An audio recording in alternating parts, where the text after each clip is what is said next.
اور فرمایا کہ سما نبتہل، ہم تم سے بیٹھ کے مباہلہ کرتے ہیں۔ میدان سجا، نجران کے سائی بھی آئے، ادھر سے جناب سرور کائنات صلی اللہ علیہ وسلم تشریف لا رہے ہیں۔ اب یہ انداز دیکھیے حضور علیہ الصلوۃ والسلام کا، آگے آگے جناب رسالت مآب صلی اللہ علیہ وسلم میں، اور حضور صدر کائنات صلی اللہ علیہ وسلم پیچھے جناب سیدہ پاک ہیں، حسنین کریمین اطراف و اکناف میں ہیں، اور سیدہ پاک کے پیچھے جناب مولا علی شیر خدا علیہ السلام ہیں۔ اس لیے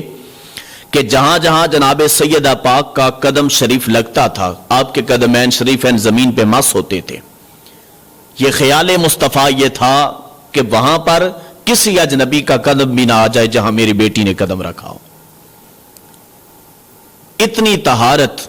اور اتنا مقام ہے حضور علیہ السلام کی نگاہ میں جناب سیدہ پاک کا کہ فرمایا علی تو میری فاطمہ کے پیچھے چل، اور جہاں جہاں فاطمہ قدم رکھیں وہاں تم اپنے قدم رکھو، تاکہ کسی اجنبی کا، کسی غیر محرم کا ان قدموں پر قدم نہ آ جائے، چہ جائے کہ انہیں خطا کار کہا جائے اور خطا کار کی نسبت ان کی طرف کی جائے۔ کاش کے موصوف یہ گفتگو کرنے سے پہلے اس آیت کا مطالعہ کر لیتے اور اس کی ڈیفینیشن کو پڑھ لیتے۔ اب اس پر جو ائمہ مفسرین کے اقوال ہیں وہ میں آپ کی نظر کرنے لگا ہوں۔ اس سلسلہ میں تبیان القرآن علامہ غلام رسول سعیدی صاحب انہوں نے لکھا ہے، فرماتے ہیں کہ حضور علیہ الصلوۃ والسلام کی دیگر صاحبزادیوں کے جو اولاد کا سلسلہ ہے وہ جاری اور قائم نہ رہا، تو آپ کی آل کے سلسلہ کا فروغ صرف نسب فاطمہ سے ہے مقدر تھا، یعنی جو حضرت فاطمہ الزہرا کی نسب ہے، حضرت فاطمہ الزہرا کا شجرہ نسب ہے، اس سے ہی ہوگا۔ آپ کی اولاد کی خصوصیت میں یہ دلیل ہے کہ حضرت امام ابو القاسم سلیمان بن احمد طبرانی متوفہ 360 ہجری روایت کرتے ہیں کہ حضرت عمر بن خطاب رضی اللہ تعالیٰ عنہ بیان کرتے ہیں کہ رسول اللہ صلی اللہ علیہ وسلم نے فرمایا قیامت کے دن ہر سبب اور ہر نسب منقطع ہو جائے گا ما سوائے میرے سبب اور میرے نسب کے، یعنی دنیا میں جتنی بھی اقوام ہیں،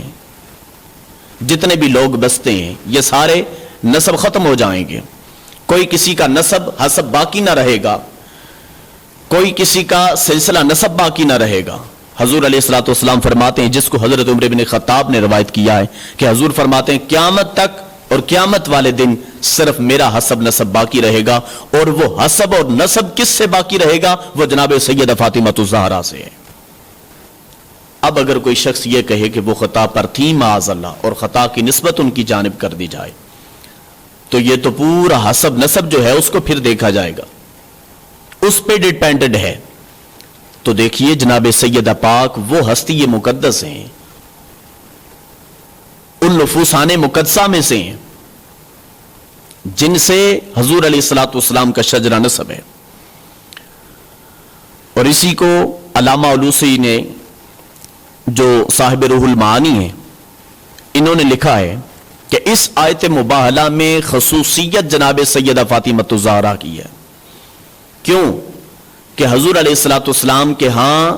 آپ کی دیگر صاحبزادیاں اور آپ کے ازواج مطہرات بھی تو تھیں، لیکن جناب صدر کائنات صلی اللہ علیہ وسلم نے صرف سیدہ فاطمہ الزہرا کو ساتھ لیا اور انہیں ساتھ لے کر چلے کہ یہ خاص مقام تھا جناب سیدہ پاک کا، اس لیے جناب سیدہ پاک کو حضور سرور کائنات صلی اللہ علیہ وسلم نے ساتھ لیا۔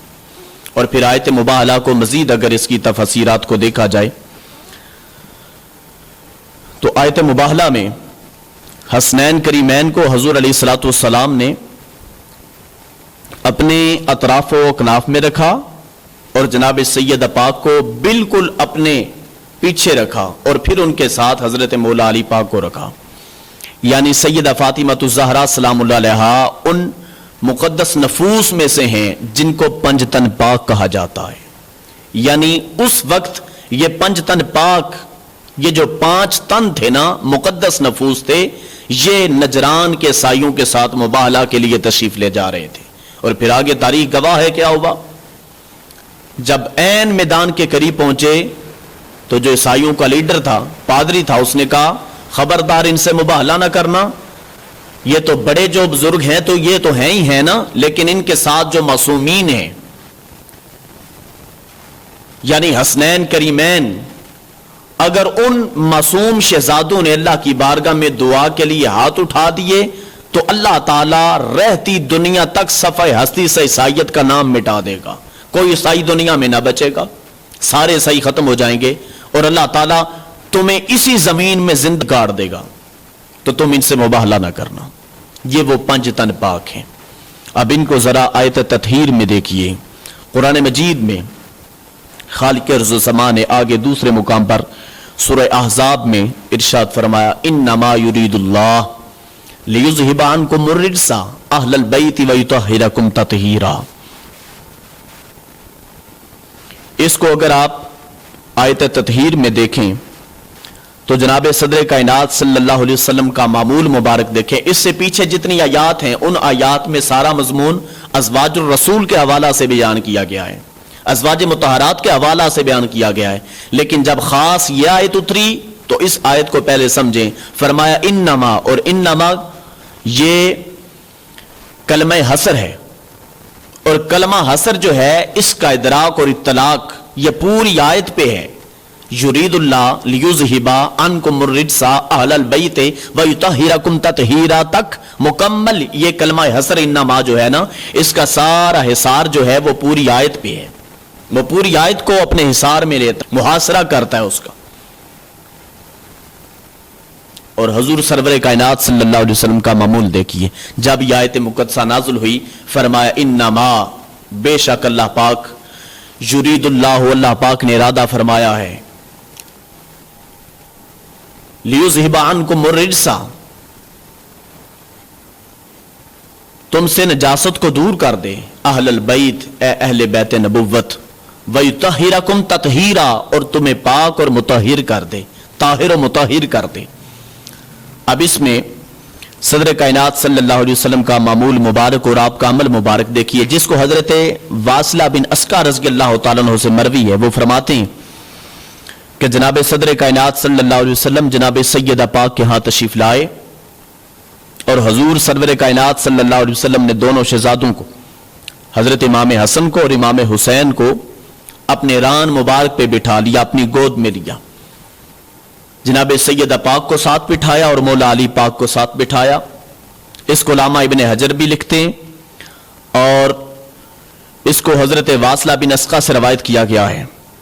وہ فرماتے ہیں کہ جناب صدر کائنات صلی اللہ علیہ وسلم کے پاس جو آپ کی چادر مبارک تھی، حضور سرور کائنات صلی اللہ علیہ وسلم نے اس چادر کو اوڑھا اور ان چاروں نفوسان قدسیہ کو اس چادر میں لیا، اور خود بھی اس میں شامل تھے، اور چادر لے کر حضور علیہ السلام نے کیا عرض کیا، یا اللہ یہ میری اہل بیت ہیں، ان سے تو نجاست کو دور فرما دے۔ اب نبی علیہ السلام نے جب چادر اوڑی ان چاروں نفوسان قدسیہ پر، اور بشمول خود، بنفس نفیس، بذات خود آپ اس میں جلوہ فروز ہیں، تو صدر کائنات صلی اللہ علیہ وسلم نے جب چادر کو اوڑا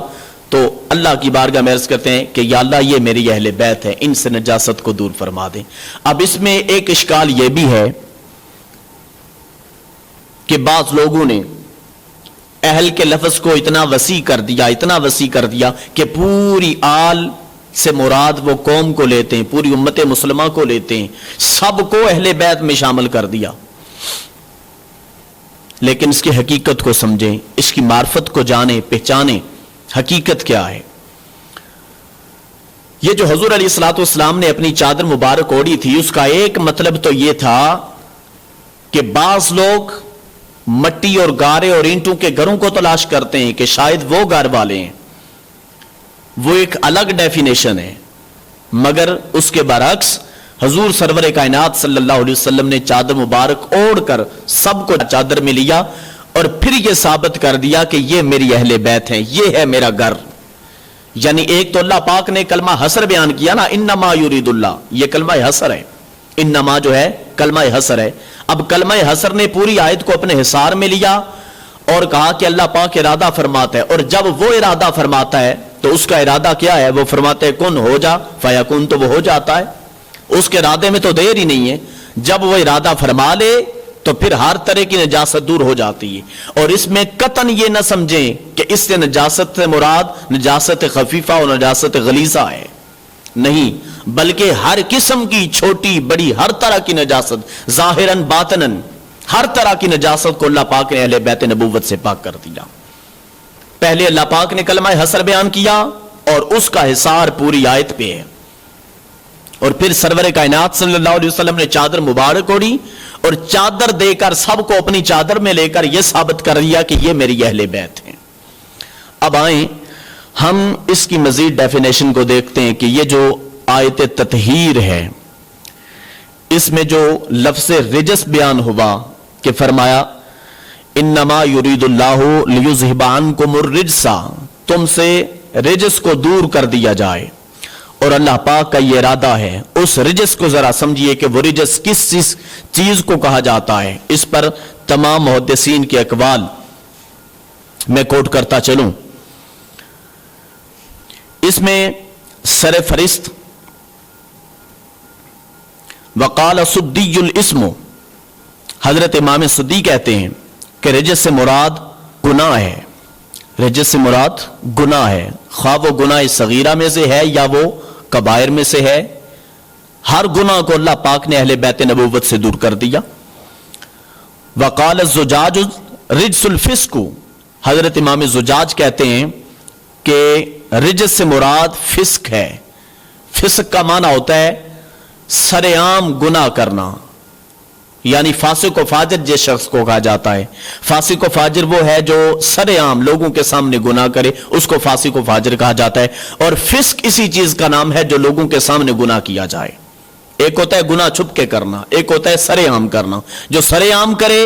اسے فسق و فجور کہا جاتا ہے. تو فرمایا رجس جو ہے اس کا ایک معنی فسق و فجور ہے کہ یعنی اللہ تعالیٰ نے اہل نبوت کو، اہل بیت اطہار کو رجس سے جدا کر دیا، رجس کو ان سے دور لے گیا، یعنی ان کے ہاں کوئی فسق و فجور نہیں ہے. اور تیسرے نمبر پر وقال ابن زید الشیطان، حضرت ابن زید کہتے ہیں کہ اس سے مراد شیطان ہے. حضرت ابن زید کہتے ہیں کہ اس سے مراد شیطان ہے، یعنی ہمیشہ ہمیشہ کے لیے اہل بیت نبوت سے شیطان کو دور کر دیا گیا. پانچویں نمبر پر وقال الحسن الشرک، امام حسن کے نزدیک رجس جو ہے وہ شرک ہے، یعنی اہل بیت نبوت سے شرک کو دور کر دیا گیا، وہ کبھی بھی مشرک نہیں ہو سکتے. اور ایک قول کے مطابق یہ ہے وقیل الشک، یہ کہا جاتا ہے کہ رجس سے مراد جو ہے وہ شک ہے، یعنی کسی بھی معاملے میں جو احکامات الہیہ ہوں، احکامات نبویہ ہوں، یعنی جو شریعت کے احکام ہوں ان میں کسی قسم کا شک کرنا، اس کو رجس کہا جاتا ہے. تو اللہ پاک نے فرمایا کہ تم سے رجس کو ہم نے دور کر دیا، یعنی اللہ پاک ارادہ فرماتا ہے کہ رجس کو تم سے دور کر دے. تو اب اہل بیت نبوت سے رجس کو یعنی شک کو دور کر دیا گیا. کسی قسم کا کوئی شک ان کے ہاں ٹھہرتا نہیں، اور ان کے قلوب و ذہان کو اللہ پاک نے شکوک و شبہات سے پاک کر دیا. چاہے جائے کہ ان کی طرف خطا کی نسبت کی جائے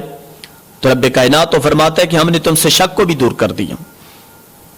اور پھر ایک قول یہ ہے اس کے بارے میں وقیل البخل والطمع، اب اس چیز پہ ذرا غور دیں. فرمایا وقیل البخل والطمع، اہل بیت نبوت سے بخل کو اور طمع کو اللہ پاک نے دور فرما دیا. اب یہ کتنی پیاری بات ہے. جو شخص یہ کہتا ہے کہ وہ خطا پر تھی معاذ اللہ، قرآن مجید میں جو یہ بیان کیا گیا اور اس کی لغت کو دیکھیں کہ فرمایا بخل اور طمع کو دور کر دیا گیا. اب بخل بھی نہیں ہے اہل بیت نبوت کے ہاں اور طمع بھی نہیں کسی چیز کا. کس چیز کا طمع تم لیے بیٹھے ہو؟ بخل کو بھی دور کر دیا اور طمع کو بھی دور کر دیا، یعنی دنیا کے کسی مال کا کوئی نہ ان کے ہاں طمع و لالچ ہے اور نہ کسی مال میں وہ بخل سے کام لیتے ہیں. یہ ہے اہل بیت نبوت. اب پھر آ کے دیکھیے ایک قول یہ ہے اس بارے میں وقیل الاہواء والبدع، کہ رجس سے مراد ہرس اور ہوس ہے، یعنی دنیا کے مال کی ہرس اور ہوس، اس کو بھی اہل بیت نبوت سے دور کر دیا گیا۔ اہل بیت اطہار کے قلوب و اذہان میں دنیا کے مال کی طمع و لالچ نہیں ہے، کوئی ہرس اور ہوس نہیں ہے، یہ قرآن پاک فرما رہا ہے۔ اور رب کائنات نے خود اعلان کیا، فرمایا یرید اللہ لیذھب عنکم الرجس، کہ اللہ پاک ارادہ فرماتے ہیں تم سے رجس کو دور کر دے۔ آپ رجس کے معانی کو پڑھ تو لیتے، آپ نے اگر بیان دینا تھا تو کم سے کم ہم سے مشورہ تو کر لیتے، کسی سے پوچھ لیتے، مطالعہ تو کر لیتے رجس کے بارے میں، آیت تطہیر کا مطالعہ کر لیتے، آیت مبالغہ کو پڑھ لیتے، آیت مودت کا مطالعہ کر لیتے، پھر آپ کو پتا چلتا زبان کو کیسے استعمال میں لانا ہے۔ اس کو تو آپ نے پڑھا ہی نہیں، مطالعہ ہی نہیں کیا۔ تو رجس یہ ہے کہ ہر طرح کی ہوس، ہرس، طمع و لالچ، شیطان، گندگی، ظاہر گناہ، باطنی گناہ، ہر گناہ کو، ہر ہوس کو، ہر ہرس کو، ہر طمع و لالچ کو اللہ پاک نے اہل بیت نبوت سے دور کر دیا ہے۔ جب کسی چیز کی طمع و لالچ نہ ہو تو پھر کوئی بندہ خطا پر نہیں ہوتا، پھر اس کو خطا کار نہیں کہا جاتا۔ اور پھر اس کے بارے میں ایک قول یہ بھی ہے کہ رجس کا اطلاق عذاب پر ہے، گناہ پر ہے، ہر قسم کی ناقص باتوں پر ہے۔ ایک قول اس سے یہ مراد لیا گیا ہے، میں پھر سے دہرا دیتا ہوں کہ رجس سے مراد گناہ ہے، عذاب ہے، اور ہر قسم کی ناقص باتوں پر ہے۔ یعنی جب اللہ پاک نے یہ اعلان فرما دیا کہ انما یرید اللہ لیذھب عنکم الرجس اہل البیت ویطہرکم تطہیرا، کہ بے شک اللہ پاک ارادہ فرماتا ہے کہ اے اہل بیت نبوت، اللہ تعالیٰ تم سے ہر گناہ کو، ہر عذاب کو، ہر ہرس کو، ہر ہوس کو، ہر طمع و لالچ کو، ہر طرح کی دنیاوی صحبتوں کو، دنیاوی طمع و لالچ کو، ہر چیز کو اللہ تعالیٰ تم سے دور کر دینا چاہتا ہے۔ اور پھر اس کے ارادے میں تو کوئی دیر ہے ہی نہیں، وہ تو فرماتا ہے کن ہو جا فیکن، وہ ہو جاتا ہے۔ تو پھر اس کے باوجود جب نص قطعی آ گئی اس بارے میں، اور ان کی طہارت میں نص قطعی اور قول سری آ گیا قرآن مجید میں، رب کائنات نے باقاعدہ صراحتاً اس چیز کو بیان کر دیا کہ اللہ تعالیٰ نے انہیں ہر طرح کے رجس سے پاک کر دیا اور صاف ستھرا کر دیا، تو پھر خطا کی نسبت ان کی طرف معاذ اللہ۔ کیسے کوئی اس بات کو سمجھے؟ کاش کہ آپ یہ بیان جاری کرنے سے پہلے ان آیات بینات کا مطالعہ کر لیتے اور آپ کو سمجھ ہوتی کہ میں کس ہستی پاک کے بارے میں زبان کھولنے جا رہا ہوں۔ اگلی نشست میں انشاءاللہ العزیز ہم تمام اشکالات کا ازالہ کریں گے۔